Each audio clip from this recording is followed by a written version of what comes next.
Hey, and we are now recording. We're live. So, welcome everybody that's watching in to the third installment, third video in the Leaders in the Force interview series. Today, I have the pleasure of sitting across the virtual room with Sergeant First Class Carlos Castillo. Sergeant First Class Castillo and I were together in Germany. We were both in the 2nd Cavalry Regiment. He was a platoon sergeant in Apache Troop, and I was a platoon leader in Comanche Troop. And then later on, we both transitioned to the Battalion Operations Section, and we served together on a big training event to France. So that's how I know Sergeant Castillo. So if you're new to the series and you haven't been watching the other videos, the purpose of the Leaders in the Force series is to create a growing library, a growing repository of perspectives, interviews that showcase and highlight perspectives of leaders across all different branches and across different ranks, both NCO and officer. And more specifically, it's also targeting a specific population of leaders in the maneuver branches, infantry and armor, that are Hispanic or African American. Reason being, I work as an instructor at Florida A&M University, HBCU, and the Army right now recognizes that we don't have enough leaders, officers branching into the maneuver branches. And 20 years down the line, 25 years down the line, what that reflects is a lack of representation in the Army's most senior ranks. So this Leaders in the Force is an effort to kind of affect that, right? Able to provide perspectives that are going to inform cadets as they make these decisions on what to branch. So apologize for that really long-winded introduction, but I wanted to catch everybody up. I wanted to catch you up as to the noble mission, the noble effect that our conversation will have. It's going to help students decide, or not decide, but like it's going to give them more information and be better informed when it comes time to their branching decisions. So, promise you I won't be talking that much. So please tell us a bit about yourself and why you decided to join the Army. All right. Well, thank you for having me on. It's a pleasure. I always enjoy talking to the next generation of young leaders. It's something that I've always enjoyed, is influencing other people if possible, in a positive manner. So why I joined, I joined because I wanted to get out of my environment. And I grew up in the Midwest, but parents were immigrants from Mexico. So financially speaking, didn't have a lot. Didn't have a lot growing up. Monetary terms, a lot of money around. The Midwest, there wasn't a lot going on. It's either you work in a factory, you go to a major university an hour or 2 hours away, or you become a fireman or a cop. And so the opportunities are very limited. I didn't have a lot going for myself, so I, went to the recruiter and joined the Army. Um, it's more of because the war was going on too. I wanted to contribute towards the war, whether Iraq or Afghanistan. I also wanted that camaraderie with being around other people and then experiencing that cohesion that you only experience in certain. It can only be replicated by only certain areas in the civilian sector. Maybe sports team, maybe I don't know, a club of some sort, whether sports or academic. But other than that, it's very hard to replicate that, especially after you graduate high school. And I found that the Army offered all of that. A educational benefits, health benefits, which I didn't have after high school, the paycheck, and the experience of traveling all over the world and still completing the cause for the military. At the time, it was the war against terrorism. So thank you for sharing that. I mean, I know there's a lot of people out there who also, see the Army as an opportunity to kind of, grow and provide them upward economic mobility. I knew in my example, I'm also an immigrant. I moved from Colombia when I was 5, grew up in Miami, and the impetus for my family moving was also economic, right? This was a land of opportunity, but we also had a humble background, so I knew I need to find a way to pay for college. The Army did that for me, and but it's not just the education and the benefits. It's the opportunity for leadership, and you joining the infantry. You sought that leadership, and I sought the same. So thank you for sharing that about your upbringing. So I think I got ahead of myself by disclosing that you're an infantry non-commissioned officer. But please tell us about your MOS and why you chose the infantry. Why I chose the infantry is when I was young, I just wanted to be in a fight, be on the ground. I honestly used to say I want to chase the Taliban up the mountain, and it's kind of that pit bull. It literally is what I wanted. I said, like I would say, I just want to chase the Taliban up the mountain. And earlier in my career, I wanted to go special ops, and then the first time I went to range school, I had the intention of dropping a RAS back in, and I really wanted to get to like the tip of the spear.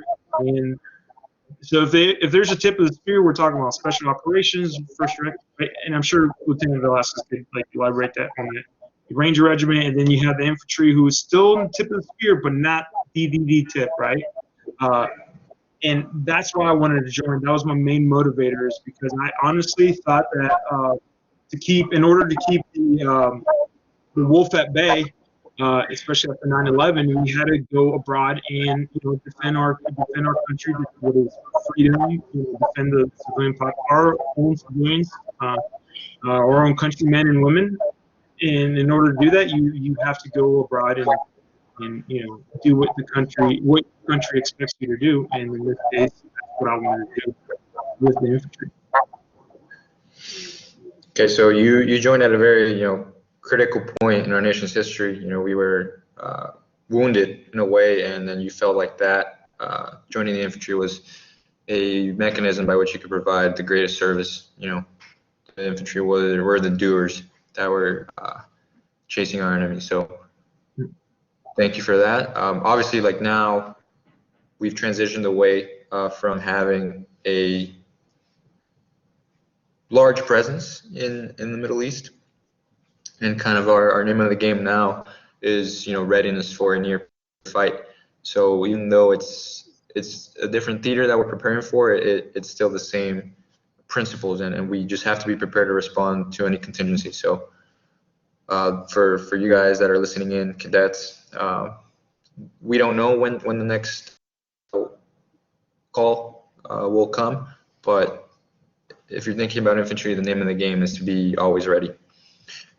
Okay, so you were most recently a platoon sergeant in Apache 1-2 CR, but before that you were a squad leader and a team leader, and you've had to develop relationships with a lot of different platoon leaders, a lot of different company commanders. So you've worked with a lot of officers, and then you can see the good and the bad. In your opinion, what do you think are the qualities that make a successful platoon leader? A successful platoon leader, I was thinking of infantry. The first thing that for the enlisted side of the house, especially when you're younger, talked about how I envisioned myself being young, a fighter, a go-getter. So if I'm this, a fighter, a go-getter, or I'm trying to be this, rather, I expect my leader to be this. So I was fortunate enough to have go-getter platoon sergeants, go-getter squad leaders. We're talking about LURS guys, recon guys, ex-guys from Ranger Regiment. Same with my officers. So if the officers didn't come from that background, they at least had that attitude. And so in the infantry, you want your officer to have that attitude, because it's like, if I'm going to follow this person, this leader, they have to set the example for others to follow. And instead of in Ranger Creek, set the example for others to follow. And whether it's combat arms or any other job, you need to be I suggest that to be the subject matter expert or the master of that craft, so your subordinates see that and they're like, okay, I'm going to follow this person. because they're in charge of us. They're in charge of the group. Platoon. Talk about 43, 44 people. It's a lot of people, a lot of responsibility. And so, in order to be an effective leader, I believe is you have to demonstrate, and kind of like you mentioned, we talked earlier in our previous video. You got to walk the talk, right? So, you just have to display those attributes to have people follow you. Absolutely. Having had to navigate that transition from stepping into the role of a platoon leader, for those of you who want to commission and be lieutenants, like you don't have a lot going on. You don't have a lot to show when you show up in front of a 40 soldier platoon and you say, follow me. Like, why would they follow you? Because you went to college, because you got a degree. Let me tell you, Staff Sergeant Cherney had a master's degree or was working on a master's degree. Like, your soldiers will have all the qualifications that you do. So it's not just the fact that you went to college and then you have that degree. It's you have to inspire them with your motivation, with your grit, with your tenacity, with the lengths that you're willing to go, and the example that you set. So let that be a motivator. In order to inspire that following, you need to be able to show out. And I'm not saying like you have to be the fastest person in your platoon, but you certainly have to try. You certainly have to chase that fastest person down. There's no quitting. Sorry, I didn't mean to interrupt you. Sorry, sir. No, it's okay. What was that? I didn't catch it. Oh no, you mentioned grit, and you can still have grit and still be empathetic. You mix both, and just like in school, you're gonna meet people with different personalities. You can have grit with this person that works, with that person grit doesn't work because they're kind of like they're defensive when it comes to grit. Or you could be empathetic to this person, but if you be empathetic to this person, you might take advantage of your empathy. It's the same concept in the Army. We all operate different. We're all different humans under uniform, but you can definitely have grit, be quote unquote hard.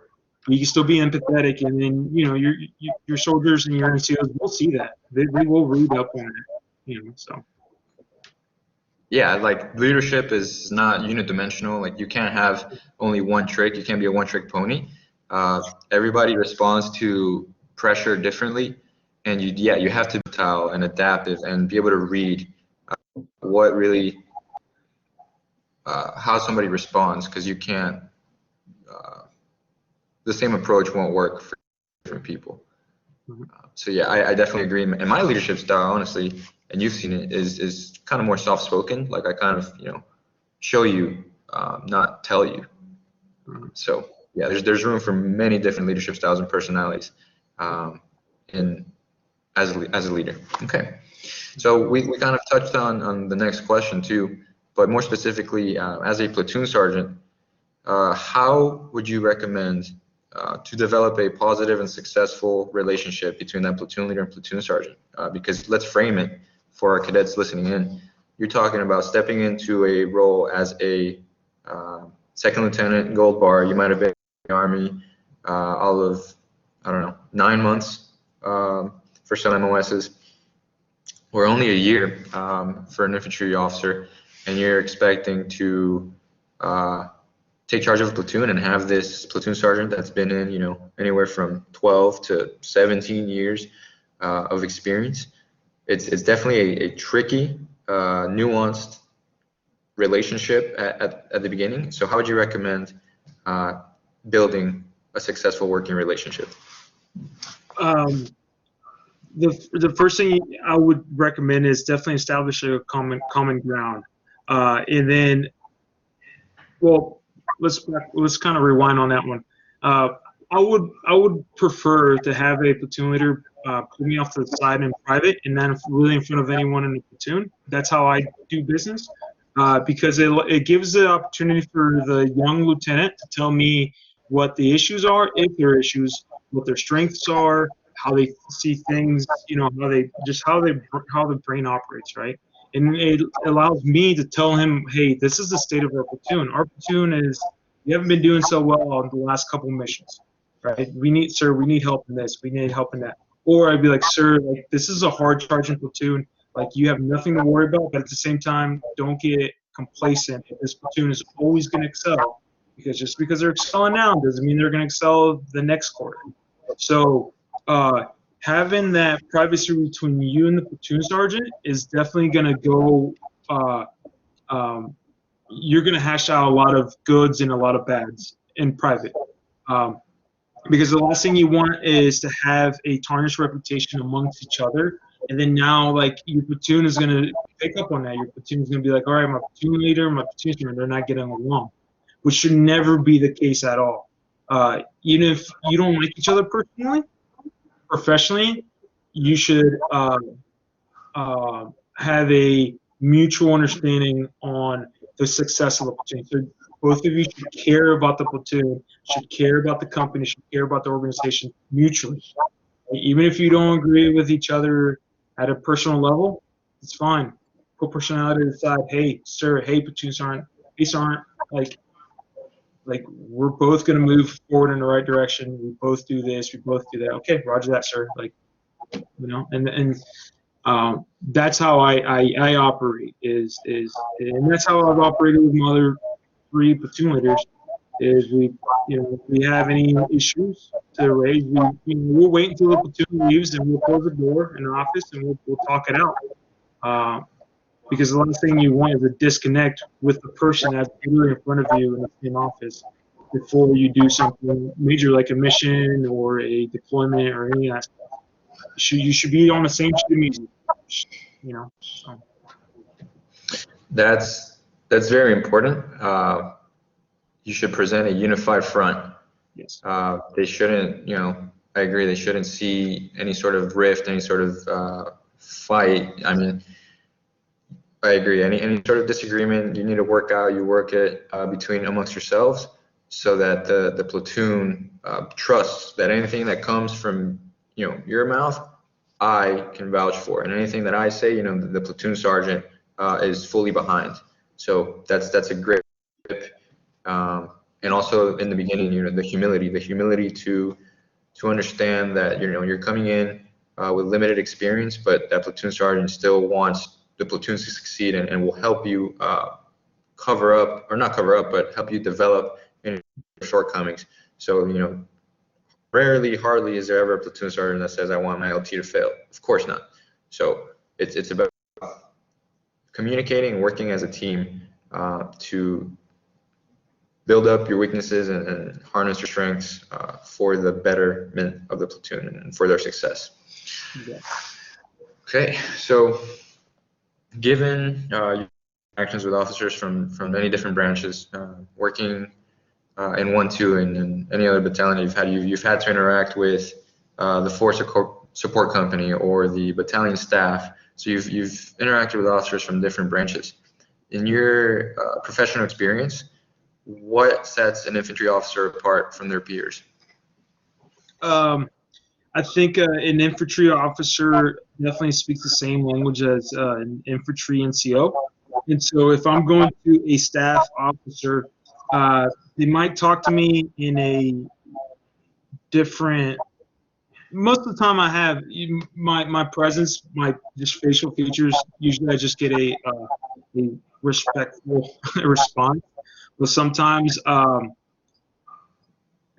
happens in staff is like when you have a small community of people working in staff, you have a captain, a lieutenant, and maybe a specialist. They talk to each other like they're friends, right? So it's just a different ideology, a different way of thinking, and I don't fault that. That's just the reality. So they might talk to me like we're friends, and not that I don't want to be friends, but it's just it's not how the Army, I believe, it's not how the Army should be. Should operate. I think we should all talk to each other in a very professional manner, regardless of rank, whether you're an officer or lower enlisted NCO. Talk to each other like we're professionals. We talk to each other. I don't recommend talking to each other like you're in college. It's just once you got your uniform on, you shouldn't be talking to each other like your peers or your fraternity brethrens or sorority sisters. That's just not how it is.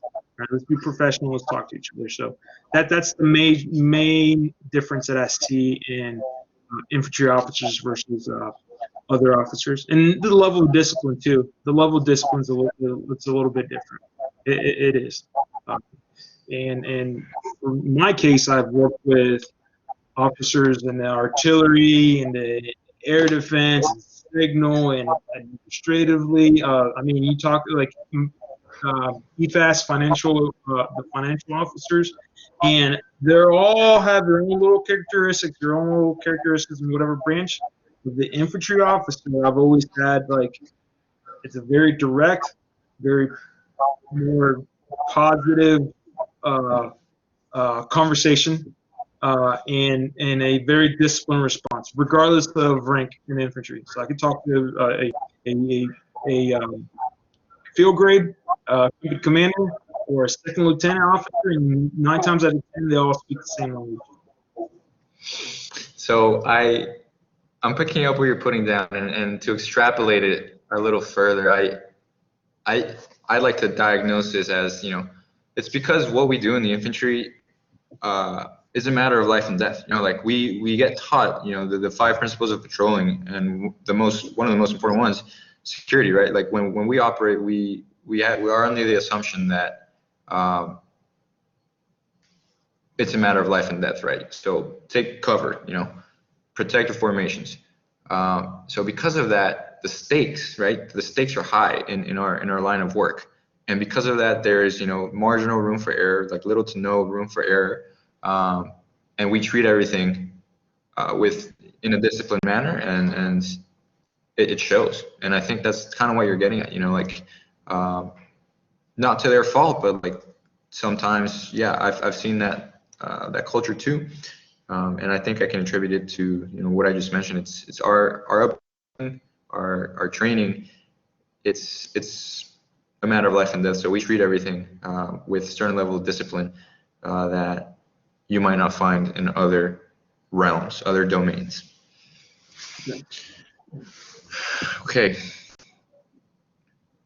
Can you speak to maybe some of the non-tactical people skills that your training and your roles as an infantry non-commissioned officer have provided you? So everything I know as a man, as a person, as an adult right now came from infantry leaders. So non-tactical stuff within the Army, like administrative stuff. I've had first sergeants who are extremely very knowledgeable of Army paperwork, and that as a platoon leader and platoon sergeant is very important for some of you to navigate through the different Army programs that is required to do daily administrative stuff, right?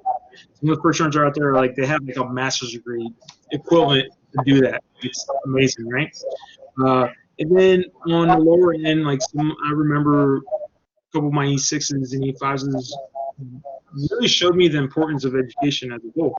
Because when we enlist, yeah, you can do online school, but it's very different from what cadets are going through. Like cadets are forcibly going through 4 years of school, continuous, same people you're talking to. In addition, adjacently with an RTT as an enlisted, you're gonna have to get your education in between deployments, in between exercises, in between daily. You probably push it off for the weekend because during the week you don't have time, right? So it's a little harder, but I've also been my leader showed me that it's very important for us.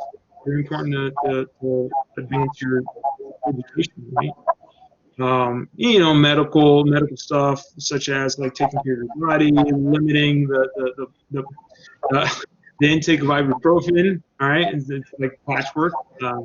So there's just everything I know now as a person has been taught to me by usually my infantry enlisted leaders.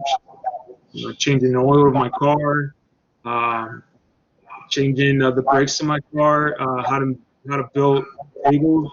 I mean, there's a variety of topics that I've learned, and it has been through the people I've met in the Army. I don't know if that answered your questions.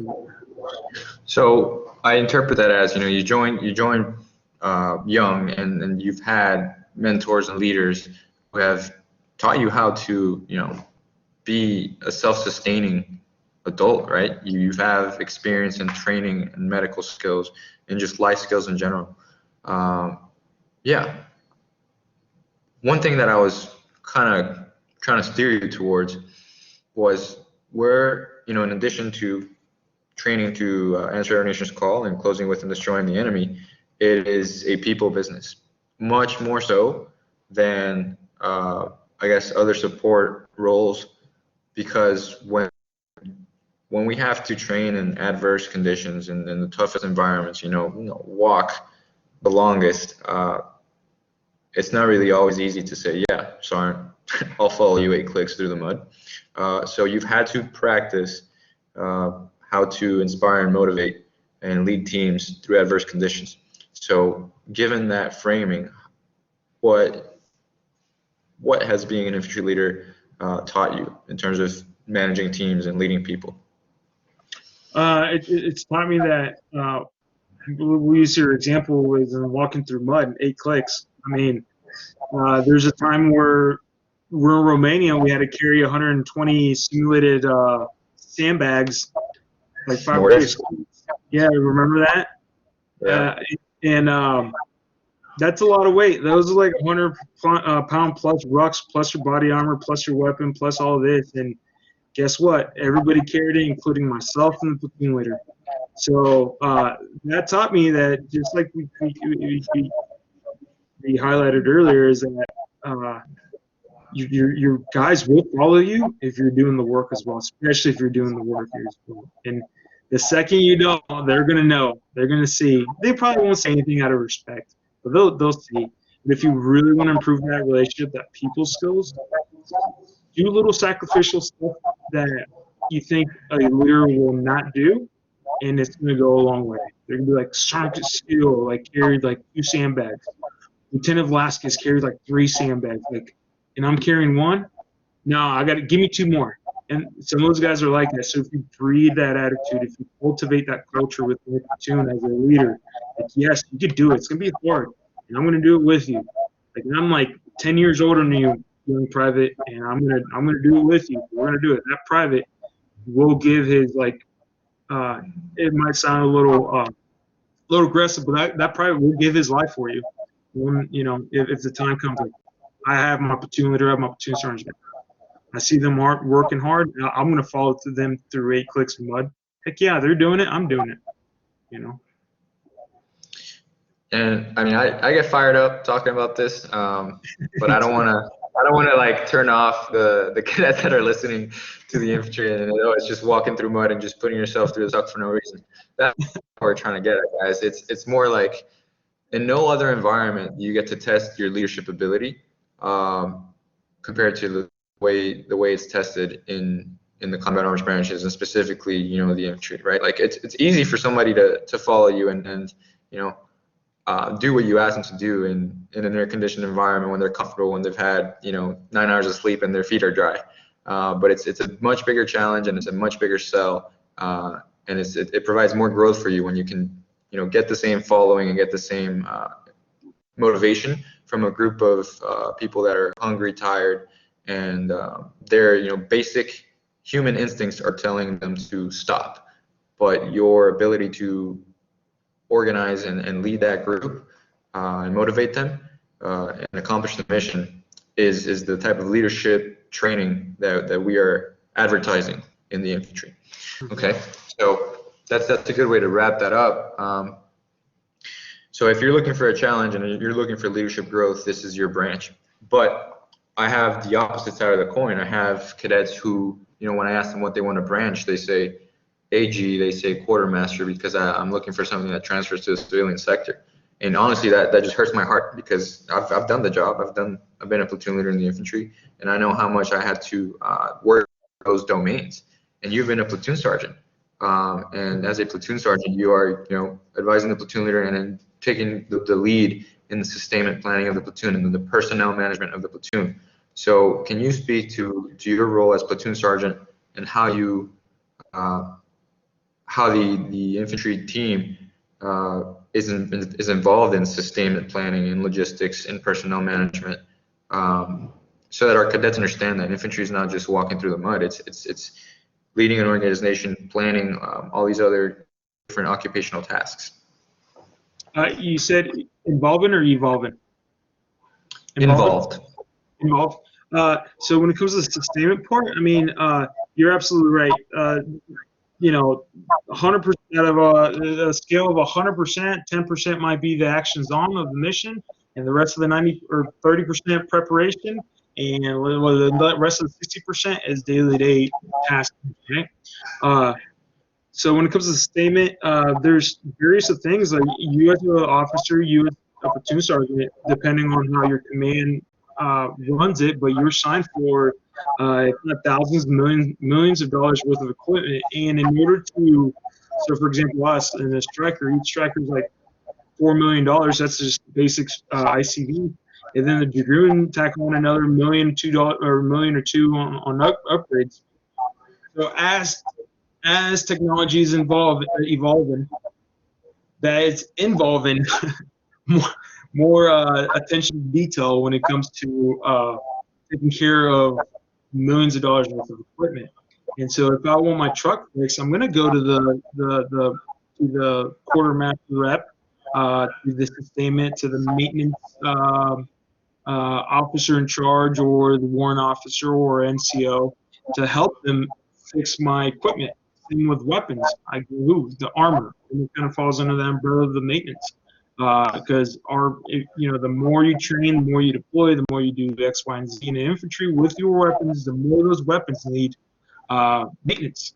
And it's not cheap. Those weapons are not cheap. A saw can cost you. I think a saw, which is a 249, costs you $11,000. That's a lot. You have 6 of those in your platoon. Some platoons have 7, 8. A lot of money. Plus the sights, plus the lasers, plus all the extra attachments. So you, as an infantryman, infantry leader, you heavily rely on the sustainment. And same with the food. When we go out to the food, we need to prep for the MRE. So you do a supply request through your executive officer. Executive officer reaches out to the local cafeteria. So now food and services are helping sustain for food wise, right? Same with water. We don't just drink out of the stream. We're going to bring our own water buffalo, and that water buffalo needs to be hauled in a striker on a truck, which is maintained by the maintenance personnel at the motor pool.